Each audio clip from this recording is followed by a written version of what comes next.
इस लड़की की फ़ोटो देखकर आप ज़रूर सोचेंगे, वाह कितनी सुंदर लड़की है, भगवान ने कितने फुर्सत से बनाया होगा। पर वेट वेट वेट, अगर मैं कहूँ भगवान ने फुर्सत से इन्हें लड़की नहीं लड़का बनाया है, तब आपकी क्या सोच होगी? अब आपकी सोच थोड़ी डिफरेंट हो जाएगी और आप एक अलग नज़रिए से इन्हें देखेंगे। और यही सब कुछ नव्या ने अपनी पूरी ज़िंदगी में फ़ेस किया है। अपनी खुद की आइडेंटिटी बनाना, लोगों को समझाना कि मेरी आइडेंटिटी क्या है। आज दोस्तों मैं आपको एक ऐसी लड़की की कहानी सुनाने वाली हूँ जिसने अपनी पूरी आइडेंटिटी को बनाने के लिए, पहचानने के लिए लोगों में बहुत संघर्ष किया है और आज वो एक सफल वुमेन के तौर पर इंडिया की पहली ट्रांस वुमेन ब्यूटी पीजेंट की एक इमोशनल स्टोरी सुनाने वाली हूँ। तो चलिए शुरू करते हैं नव्या की कहानी। नव्या बिहार के कटिहार में सिख फैमिली में पैदा हुई थी। वो पैदा तो लड़के के शरीर में हुई थी, पर उनका बिहेवियर कहीं ना कहीं लड़कियों के जैसा था। बचपन में बच्चों के जेंडर को लेकर कोई बात भी नहीं करता और बिहार में उस टाइम पर इतना एक्सेप्टेंस भी नहीं था, इतनी ज़्यादा नॉलेज भी नहीं थी लोगों को कि ऐसा भी कुछ होता है। धीरे धीरे जब वो बड़ी हो रही थी तो वो लड़कियों की तरह बिहेव करती थी, तो लोग उनका मजाक उड़ाने लगे, बच्चे उनका मजाक उड़ाने लगे। बच्चे कहते थे, अरे तू तो बिना मतलब का लड़का पैदा हो गया, तू तो लड़की है, तुझे लड़कियों के साथ उठना बैठना चाहिए। उन्हें पहली बार 12 साल की उम्र में ये रियलाइज़ हुआ कि वो लड़की हैं। माँ बाप के साथ कहीं भी जाती थी तब माँ बाप के सामने ही उनका मजाक उड़ाया जाता था। उनके माँ बाप को बहुत ज़्यादा शर्मिंदगी का सामना करना पड़ता था। वो जानती थी कि वो लड़की हैं, पर वो किसी से कह नहीं पा रही थी। कहें भी तो कैसे, किसको समझाएं। लेकिन उनकी माँ का हमेशा से उनके साथ सपोर्ट था।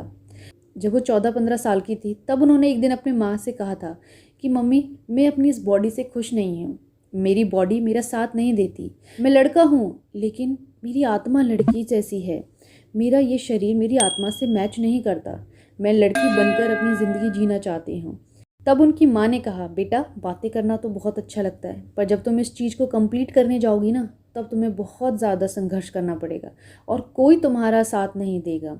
शायद तुम्हारे घर वाले भी तुम्हारा साथ छोड़ देंगे। माँ की ये कही हुई बात कहीं ना कहीं उनके दिल को लग गई।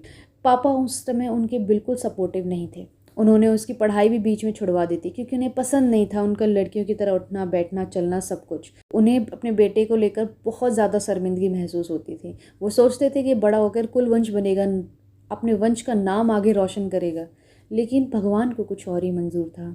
उन्होंने नव्या की बीकॉम की पढ़ाई बीच में ही रोक दी और उन्हें अपनी मौसी के यहाँ भेज दिया, मुंबई।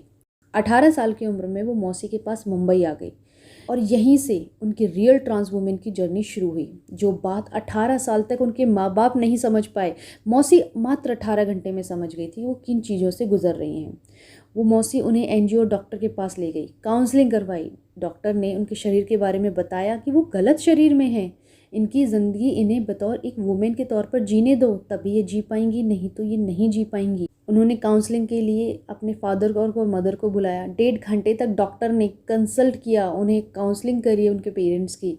और उसके बाद 1.5 घंटे बाद जब उसके फादर बाहर निकल कर आते हैं तो उनकी आंखों में पश्चाताप के आंसू थे और वो अपने गले लगाकर अपने बेटे से कहते हैं कि तू हमारा बच्चा है, तो चाहे लड़की हो या लड़का हो, तू अपनी ज़िंदगी जी, हम नहीं चाहते तू अपनी ज़िंदगी परेशानियों में गुजारे, तुझे जो करना है बेटा तू वो कर। बस यही बात वो हमेशा से सुनना चाहती थी। और उसके बाद उन्होंने अपनी ट्रांस वुमेन की कंप्लीट जर्नी शुरू करी। हार्मोन्स थेरेपी होने लगी और धीरे धीरे उनके शरीर में बदलाव होने लगा। अब वो धीरे धीरे लड़की बन रही थी। जब उनका ट्रांसफॉर्मेशन हुआ तो पहली बार अपने गाँव गई। उस समय उन्हें देखने के लिए इतने लोग आ रहे थे जैसे गाँव में एक नई दुल्हन को देखने के लिए आते हैं। इस समय नव्या उनको देखकर इतना ही सोच रही थी कि एटलीस्ट मेरा अस्तित्व है, मुझे इग्नोर नहीं कर सकते हो तुम, अब मुझे सब जानते हैं।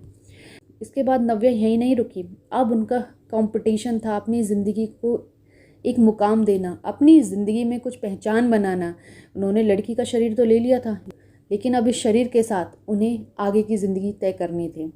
साल 2016 में इंडिया की लीडिंग मैगजीन में उन्हें पहला काम बतौर मॉडल ऑफर हुआ था। उसके बाद वो धीरे धीरे आगे बढ़ने लगी और सावधान इंडिया में उन्होंने ट्रांस वुमेन मोना का लीड रोल मिला था। आगे बढ़ते बढ़ते एक ऐसा वक्त आया जब 2017 में Miss Trans Queen India beauty pageant के बारे में उन्हें पता चला। ऑडिशन दिया। इंडिया का फर्स्ट ऐसा ब्यूटी पेजेंट था जो पहली बार किया गया था और इस पेजेंट में पार्टिसिपेट किया, टॉप 5 में बनी रही। इसके बाद मिस ट्रांस क्वीन का उन्होंने ब्रांड एम्बेसडर बना दिया, जो पिछले 4 साल से इसकी ब्रांडिंग कर रही हैं। उनकी ज़िंदगी बहुत ज़्यादा स्ट्रगल रही है, बहुत ज़्यादा स्ट्रगल रहा है। लेकिन उन्होंने अपनी आइडेंटिटी के लिए काफ़ी लड़ाई की है, पर अपनी ज़िंदगी को सक्सेसफुल भी बनाया है। उन्होंने एक बायोपिक फिल्म भी की है जो कस्टम ऑफिसर एंसन थॉमस के ऊपर है। रेड लाइट एरिया में जो सेक्स रैकेट होते हैं उन पर फिल्म बनी है। इस फिल्म का नाम प्लीज़ टू प्रोटेक्ट है और बहुत जल्दी वो OTT प्लेटफॉर्म पर रिलीज़ हो जाएगी। वो इंडिया की पहली ट्रांस वुमेन होंगी जो फिल्म में आइटम नंबर करते हुए दिखेंगी। है ना कमाल की कहानी। एटलीस्ट उन्हें लड़की बनकर बैठी नहीं है घर में, उन्होंने अपने लिए लड़ाई की है, फाइट किया है समाज से और इस समाज की सोच से, और अपने आप को सक्सेसफुल बनाया है ज़िंदगी में। आज वो मॉडल हैं, लैक्मे फैशन क्वीन में वो रैंप वॉक कर चुकी हैं, टीवी में आ चुकी हैं, मूवीज़ कर रही हैं और ना जाने क्या क्या कर रही हैं, लेकिन फिर भी अभी भी अपने लिए लड़ाई कर रही हैं, ट्रांस वुमेंस के लिए लड़ाई कर रही हैं, क्योंकि ट्रांस वुमेंस को कोई भी काम देने के लिए आसानी से राजी नहीं होता है। और यही सब कुछ आज के सभी ट्रांस वुमेंस जो हैं वो फेस कर रही हैं, और ये सच्चाई है, कड़वी सच्चाई है।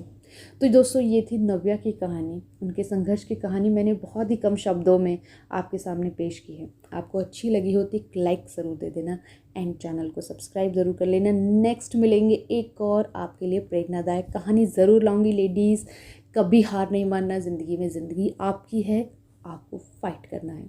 Thank you so much and keep watching and keep subscribing. Thank you.